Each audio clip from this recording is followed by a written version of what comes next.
নমস্কার, আমি অমরজিৎ বেরা। আজ পশ্চিমবঙ্গ উচ্চ মাধ্যমিক শিক্ষা সংসদের থেকে একটি অত্যন্ত গুরুত্বপূর্ণ নির্দেশিকা হাজির হয়েছে। এবার থেকে উচ্চ মাধ্যমিক বিদ্যালয়ের শ্রেণীকক্ষে শিক্ষার্থীদের মোবাইল ফোন আনা ও ব্যবহার নিয়ে কড়া নির্দেশ জারি করা হয়েছে। এই নির্দেশিকায় কী বলা হয়েছে সহজ ভাষায় পুরো বিষয়টি জানব, তাই ভিডিওটি শেষ পর্যন্ত দেখুন।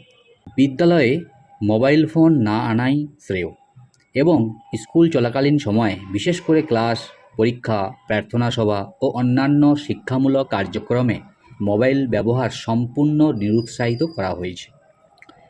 বিশেষ প্রয়োজনে, যেমন দূর থেকে যারা যাতায়াত করে বা চিকিৎসাজনিত জরুরি পরিস্থিতি, মোবাইল আনতে হলে প্রধান শিক্ষকের অনুমতি থাকতে হবে এবং ফোন বন্ধ এবং সাইলেন্ট মোডে রাখতে হবে।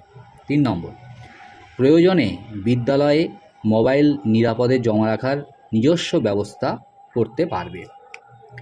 4 নম্বর, শিক্ষকরা শিক্ষার্থীদের দায়িত্বশীল ও নৈতিকভাবে ডিজিটাল ডিভাইস ব্যবহারের বিষয়ে সচেতন করবেন। অভিভাবকদেরও অনুরোধ করা হচ্ছে যে অপ্রয়োজনীয়ভাবে সন্তানদের মোবাইল দিয়ে স্কুলে না পাঠাতে। জরুরি প্রয়োজনে সরাসরি স্কুল অফিসে যোগাযোগ করতে বলা হয়েছে। পরিশেষে, বিদ্যালয়গুলিকে সাইবার নিরাপত্তা, ডিজিটাল সুস্থতা ও প্রযুক্তির সঠিক ব্যবহার নিয়ে সচেতনতামূলক কর্মসূচি আয়োজনের পরামর্শ দেওয়া হয়েছে। তো ভিডিওটি যদি তথ্যবহুল মনে হয় তাহলে অবশ্যই একটি লাইক, শেয়ার ও ফলো করুন। এই গুরুত্বপূর্ণ নির্দেশিকাটি অন্যান্য শিক্ষক